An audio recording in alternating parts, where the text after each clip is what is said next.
Hello les biches! Quand je suis partie à Londres en mars, oui je sais, ça commence à faire long, je vous avais demandé si ça vous intéressait de voir mes achats londoniens. Seulement, au final, j'avais pas acheté grand chose en fait, par rapport à certains hauls qu'on peut voir. Et puis, en juin, je suis partie à Madrid, et là j'ai vachement plus craqué mon slip. Alors je me suis dit qu'aujourd'hui c'était enfin l'occasion de vous montrer mes achats. Je vais vous montrer des achats de type random, sac à main, un peu de make-up, un peu de soins, voilà, c'est un peu ce genre de choses, mais pas les vêtements, parce que j'ai acheté des vêtements aussi à Londres et à Madrid, mais je sais pas si ça vous intéresse. C'est pas des pièces, enfin moi je suis pas une blogueuse mode, donc j'ai pas spécialement de style, voilà. Mais bon, si ça vous intéresse, dites-le moi, j'essaierai de rassembler tout ça et de vous faire alors une autre vidéo avec uniquement les vêtements. Le premier sac que j'ai acheté, c'est une pochette assez grande qui vient de chez Primark. Elle est jaune, pétante, et il y a une petite lanière que personnellement je n'ai jamais utilisée. Et je l'avais achetée parce que pour la communion de ma filleule, je voulais absolument être en jaune. Et j'ai d'ailleurs trouvé chez Pimki, quelques semaines plus tard, une veste qui allait parfaitement avec cette pochette, donc j'étais joie. Donc voilà. Et par contre, pour les prix, je suis désolée, mais je n'ai pas les tickets de caisse près de moi. Donc ce que je ferai, c'est que je vous les noterai en barre d'infos. Je ne mettrai pas des petites annotations, j'essaierai de mettre les prix en barre d'infos, donc allez voir en bas. À Madrid, j'ai acheté 3 sacs dans le magasin Misako. C'est une enseigne espagnole que j'adore. C'est un chouette magasin, il y a vraiment des beaux sacs à des prix encore, je trouve, raisonnables. Maintenant, c'est pas du Michael Kors ou du Longchamp. C'est un chouette magasin et comme on ne le trouve pas en Belgique, moi j'aime bien d'acheter mes sacs là-bas, comme ça, il y a peu de gens, ou du moins en Belgique, qui ont le même sac que moi. Alors le premier sac que j'ai acheté, c'est un petit sac couleur camel que j'ai acheté pour quand je sors, hein, quand je vais boire un verre, que je fais une petite sortie, parce qu'il est petit mais pas non plus minuscule, comme ça on peut mettre portefeuille, GSM, paquet de mouchoirs, c'est tout juste la bonne taille et je le trouvais très mignon. Ensuite je me suis acheté ce sac là. Je l'ai pris parce que ça faisait longtemps que j'avais un sac style cartable et j'avais envie de le remplacer parce qu'il commence vraiment à être abîmé. Et donc j'ai choisi celui-ci et au lieu de le reprendre en camel, enfin de prendre un sac encore en camel, je l'ai pris en taupe. Je trouvais qu'il était vraiment joli. À l'intérieur, c'est des petites fleurs. Et il y a poche pour le téléphone, une petite pochette intérieure. Dans l'autre aussi, il y avait une petite pochette intérieure. Et voilà, c'est une longue lanière. Je le trouve vraiment mignon. Et voilà. Et le dernier sac que j'ai acheté en Espagne, c'est un sac à dos, sac à main. C'est vraiment mon coup de cœur. Je l'adore, d'ailleurs c'est mon sac à main du moment. Donc, je l'avais acheté en camel et puis je l'ai montré à ma maman en photo et elle m'a dit « Ah, je le veux !» Du coup, je me le suis racheté en noir et je lui ai donné le camel. Voilà, merci maman. Ce sac à dos, sac à main est génial parce que ça, c'est la lanière principale qu'on peut mettre à l'épaule. Il y a les lanières du sac à dos très confortable, pas de souci. Il y a une poche là, une poche en longueur là, une poche sur le côté très pratique pour les mouchoirs. Et alors il y a la poche principale que chez Misako ils appellent la poche anti-vol parce que on la porte en fait cette face du sac à dos contre nous, que ce soit sur le dos quand on le porte en sac à dos ou contre les côtes quand on le porte à l'épaule. Et donc c'est vrai que c'est bien parce qu'il y a la pochette pour le téléphone, c'est là qu'on met son portefeuille, tous les objets un petit peu de valeur. Et donc en fait c'est super parce que du coup on n'a pas, même si on le met en sac à dos, c'est vrai que même ma maman me disait mais t'as pas peur hein, porter en sac à dos? Ben non, parce que tout est contre le dos, donc pas de souci, les pickpockets ne nous auront pas. Voilà, donc je l'adore, ce sac il est trop beau en plus. Voilà. Mon coup de cœur, sac de l'Espagne. Chez Stradivarius, je n'ai acheté qu'une seule chose et c'est incroyable parce que Stradivarius, du temps où j'ai vécu en Espagne, c'était mon magasin préféré. J'y allais toutes les semaines. C'était la folie dès que je rentrais là-bas. En plus, dans ce magasin, ils mettent un parfum un peu, je pense, chez Abercrombie, je pense qu'ils font pareil. Et il y a un parfum envoûtant, du coup, on a envie de rester. Enfin, c'est le paradis, quoi. Et cette fois-ci, j'ai rien trouvé du tout en vêtements. Il n'y avait rien qui m'allait. J'ai essayé tout le magasin. Rien, il n'y avait rien. Pourtant, il y avait des belles choses, mais rien ne m'allait. Je sais pas, la coupe, la taille, voilà, j'ai pas trouvé mon bonheur. Je me suis juste acheté un portefeuille bleu avec des petites fleurs. Voilà, tout simple, mais très joli. Et le seul truc, c'est que donc je l'ai depuis mi-juin, ça fait tout juste un mois, et il commence déjà, je sais pas si vous voyez, je mets ma main, il commence déjà à s'effilocher, donc voilà, bon, c'est de la qualité Stradivarius non plus, c'est pas des choses qui coûtent très très cher, mais bon, un mois c'est quand même un peu peu. Mais il est super beau, donc on les pardonne. Et alors j'ai découvert le magasin Lefties, je n'étais jamais rentrée dans un de ces magasins, pourquoi je ne sais pas. Et j'ai trouvé cette petite pochette trop belle. Bon, je m'en sers comme pochette slash porte-monnaie parce qu'elle est quand même assez grande, hein, plus grande que ma main. Et donc ça aussi, quand je sors, c'est pratique parce que je peux mettre carte d'identité, carte de banque, plus les sous. Franchement, on sait mettre plusieurs choses dedans, on n'est pas obligé de mettre que ses sous. Et je la trouve très pratique. Je la trouve très pratique et puis elle est super belle, donc... Alors pour continuer dans les articles qui n'ont rien à voir avec la beauté, je me suis acheté du thé dans un magasin qui s'appelle le Tea Shop. Et j'en ai pris un qui s'appelle Caprice. Et c'est un thé, si je me souviens bien, c'est un thé vert. Et c'est un thé qui peut se boire chaud ou froid et qui est à la fraise, à la pêche. Et je pense que c'est tout. Je pense que c'est thé vert, fraise, pêche. Et toujours dans ce magasin, Tea Shop, je me suis racheté, parce que j'en avais déjà, mais ils étaient un peu... Ils avaient un peu rendu l'âme. Je me suis racheté des glaçons en plastique en fait, avec un liquide spécial à l'intérieur qui fait qu'on les met au congélateur. Et puis après, quand on les met dans notre boisson, l'avantage c'est que comme ça ne fond pas, ça ne dilue pas la boisson. Voilà, donc si vous buvez un whisky on the rocks, vous pouvez mettre ces glaçons-là, ça ne diluera pas votre whisky. Mais je les trouvais vraiment bien. J'en avais déjà donc, mais qui dataient de mon Erasmus. Ils en avaient un peu vécu. Et voilà, j'en ai racheté des blancs cette fois-ci. La fois passée, j'en avais pris des bleus. Voilà. Donc je les trouve super mignons et super pratiques. Donc c'était un chouette achat. Quand je vais à Madrid, c'est impossible pour moi de ne pas passer par le magasin qui s'appelle La Casa del Libro. C'est une énorme librairie. Et en fait, c'est un peu comme le Furet du Nord à Lille ou Molière à Charleroi.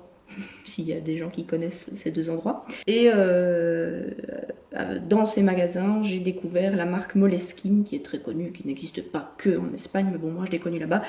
Et j'ai commencé une collection de Moleskine. Mon portefeuille n'est pas très content, parce que bon, faut dire ce qui est, ça coûte quand même un pont, mais bon, tant pis. Ici, je me suis racheté un agenda. Je l'ai pris en rose. Donc c'est un agenda, un semainier, et avec à droite une page lignée tout simplement, et moi j'écris mes choses à faire sur cette page là. Et j'ai acheté pour le crawler un Moleskine de New York. Il faut croire que j'avais une prémonition, c'est la fois où j'ai acheté ça. Mais ils sont vraiment bien faits ces petits cahiers là, parce qu'il y a les plans de métro, il y a le plan de la ville, le nom des rues, des petits encarts pour noter les bons plans, enfin... Nous, on aime vraiment bien ce genre de petits cahiers. On a déjà Barcelone, Madrid, Londres, je pense, ou Paris, je sais plus. On en a plusieurs. Donc maintenant, on ajoute New York à notre collection. Jim a fait ça mon boost. Tu fais quoi là, Jim? T'as entendu qu'il y avait quelqu'un, quoi? Non. Et alors, je vous le montre, parce que ça fait partie de mes achats, mais je pense pas que ça intéressera quelqu'un, parce que c'est quelque chose de pas du tout connu en Belgique, je pense.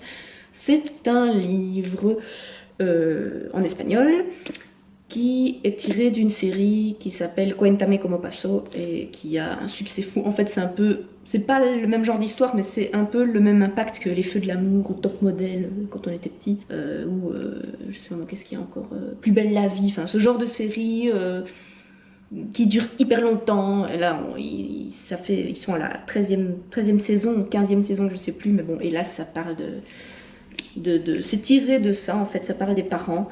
Et on nous obligeait à regarder ça quand on était à l'école, à l'UNIF.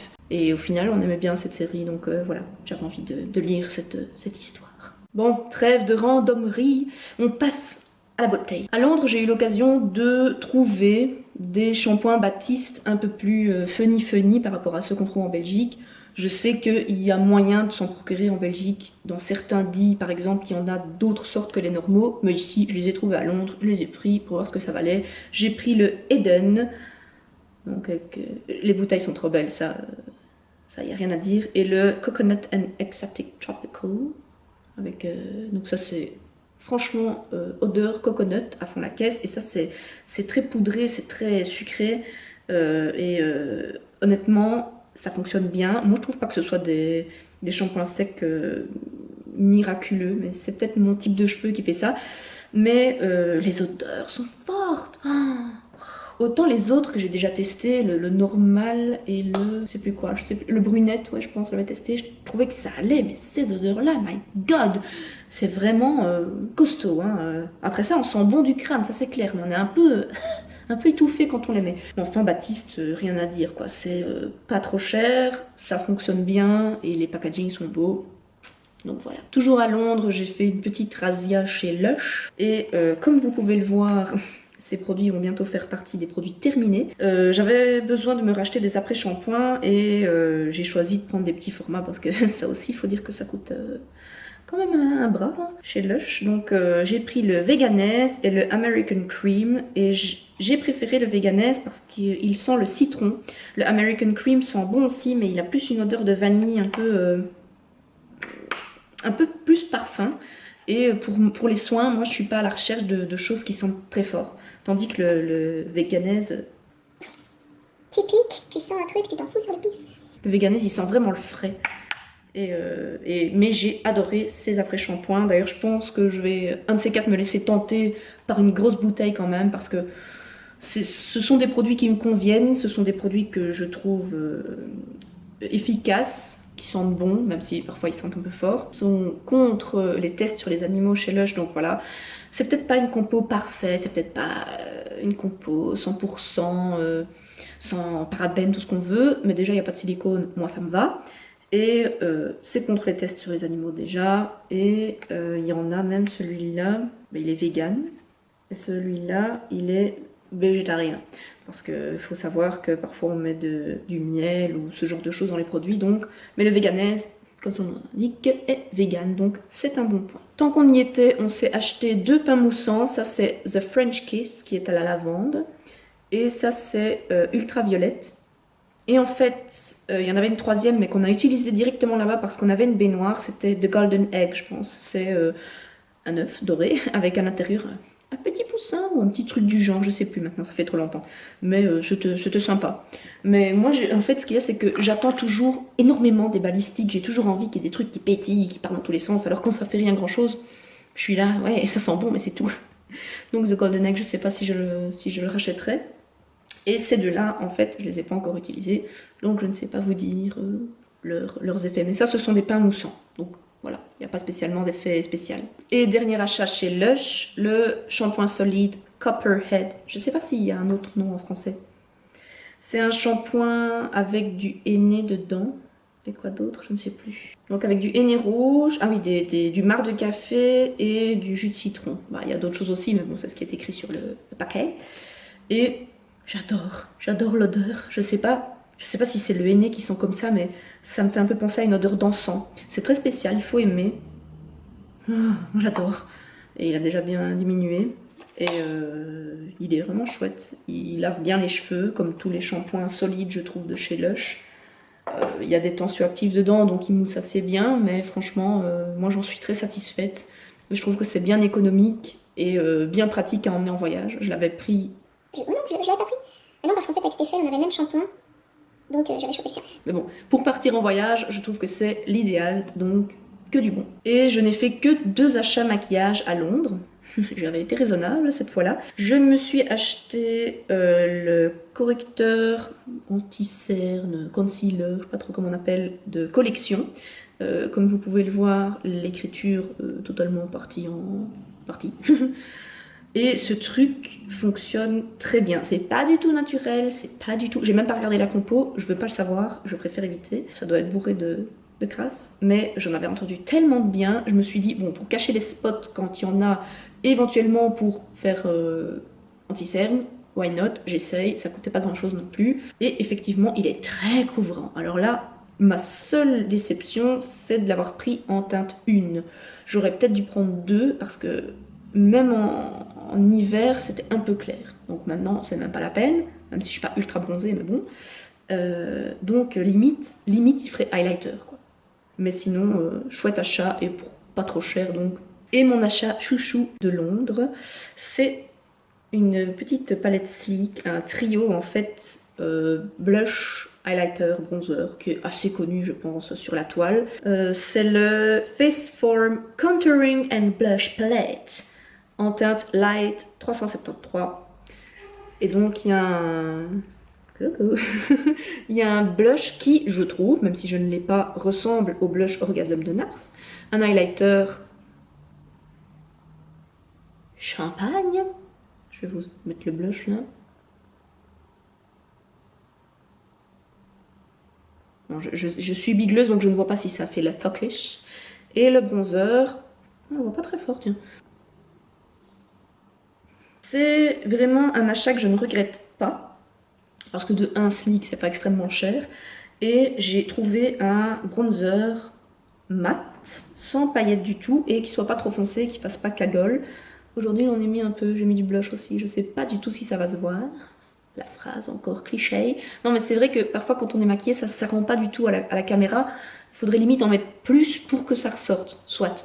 Mais le bronzer tip top, l'highlighter très joli aussi. Ma seule petite déception, c'est que, et c'est peut-être mon pinceau, mais je trouve que le blush n'est pas assez pigmenté par rapport aux deux autres, qui sont impeccables. Le bronzer, ça marque du tonnerre, mais le blush n'est pas assez pigmenté, du coup, au final, j'ai l'impression qu'il n'y a que les paillettes qui ressortent.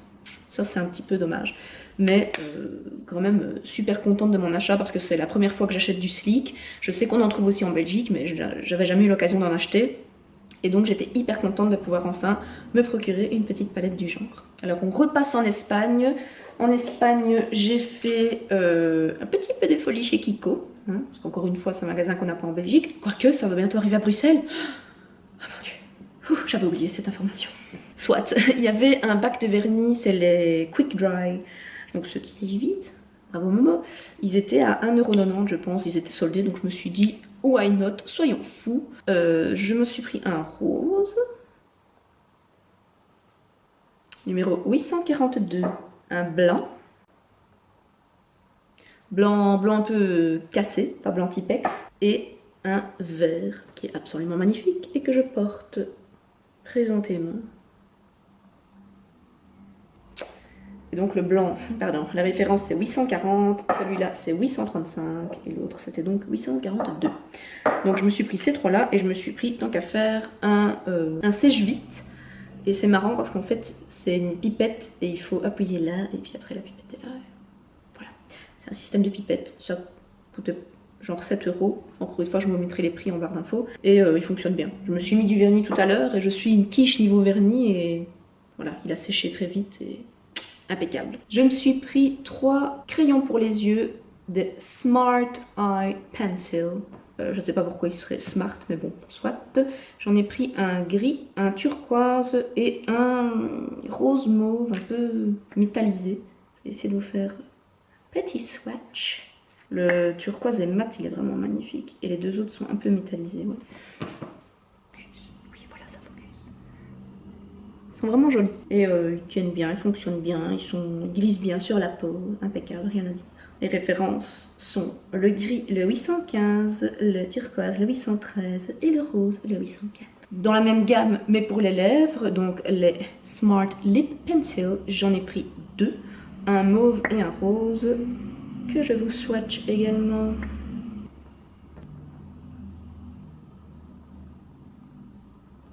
Et en fait, si je ne m'abuse, ces crayons à lèvres peuvent aussi être portés en rouge à lèvres. J'ai déjà fait le test, c'est vrai que ça tient pas mal. Le seul truc, c'est que c'est un crayon, c'est pas un jumbo. Donc pour colorier vos lèvres avec ça, préparez le taille crayon, hein, parce que la mine, elle se réduit en moins de temps qu'il ne faut pour le dire. Et alors les références, le rose c'est le 714 et le mauve c'est le 715.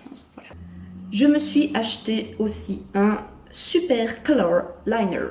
Super Color Liner. Un eyeliner quoi. Et en fait je l'ai acheté parce que j'avais vu chez Sandra qu'elle en avait un, le même modèle mais en bleu électrique magnifique et apparemment qui tenait super bien. Et donc je me le suis pris en brun. Je me suis dit tiens pourquoi pas changer. Et je vais vous montrer ma petite tronche, c'est celui que je porte aujourd'hui. Il est vraiment sympa parce que c'est un brun foncé, c'est pas du tout un cuivre ou que sais-je. Donc à la limite, de loin, on verrait même pas que c'est du marron. Mais c'est un peu plus doux que de se faire un trait de noir. Donc bon, ben voilà, encore une fois pour le prix, chez Kiko c'est pas construit non plus, donc voilà. Et c'est la teinte 103 et j'en suis bien contente. Et je termine ce haul avec deux Long Lasting Stick Eyeshadow. Alors ça, si vous me suivez depuis un petit moment, vous savez que j'en ai déjà et que je les adore. Et en fait, j'ai racheté le même, le beige donc, pour mettre en muqueuse interne parce que c'est le seul crayon que j'ai testé. Pourtant, j'en ai déjà testé quelques-uns des crayons beige qui tient toute la journée. Et ils portent vraiment bien leur nom de Long Lasting parce que c'est écrit 8 heures sans transfert. Et ça, je suis bien d'accord, que ce soit sur la paupière ou en muqueuse, ils sont géniaux. Voilà, moi j'utilise le beige en muqueuse. Et alors celui-là, cette couleur, je vais peut-être vous le swatcher juste pour que vous voyez. On peut le mettre en base à paupières aussi. Ça, c'est un beige mat. Et l'autre, c'est une espèce de taupe, mais trop beau. Trop beau. Parfois, je le mets juste comme ça, sur la paupière et un petit trait en dessous. Rien d'autre. Et du mascara. Et c'est sublime. Ils sont vraiment super beaux et ils tiennent vraiment bien. Donc voilà, le taupe, c'est la teinte 25. Le beige, c'est la teinte 28. Et coup de cœur absolu pour ces Long Lasting Stick Eyeshadow. Plus long tu meurs, mais bon c'est pas grave, on leur pardonne. Et voilà, ce haul est terminé, j'espère que ça vous aura plu. Je sais que les hauls sont des vidéos qui ont assez bien de succès. Je n'aime pas trop en faire parce que j'ai pas envie qu'on pense que j'étale mes affaires, que j'étale tout ce que j'achète. Mais bon, comme vous pouvez le voir, j'ai attendu d'avoir des affaires de mars et de juin. Donc c'est pour vous dire... Je me justifie pas en disant ça, mais c'est pour vous dire que moi je suis pas une meuf qui fait des hauls, qui achète à tout va. Donc il me faut un peu de temps pour pouvoir avoir matière à faire un haul. Et donc voilà, j'espère que vous aurez apprécié voir mes petits achats. Si vous voulez la partie vêtements, dites-le moi, je ne montrerai peut-être pas tout, il n'y a peut-être pas tout qui peut vous intéresser, mais de sélection, c'est surtout de chez Primark, et puis des vêtements d'Espagne, hein, pourquoi pas si vous allez en Espagne. Ça peut toujours être intéressant. J'espère que vous aurez kiffé voir Gina en train de faire sa toilette. Et voilà, en attendant de vous retrouver dans une prochaine vidéo, je vous fais des gros bisous et je vous dis à bientôt. Salut!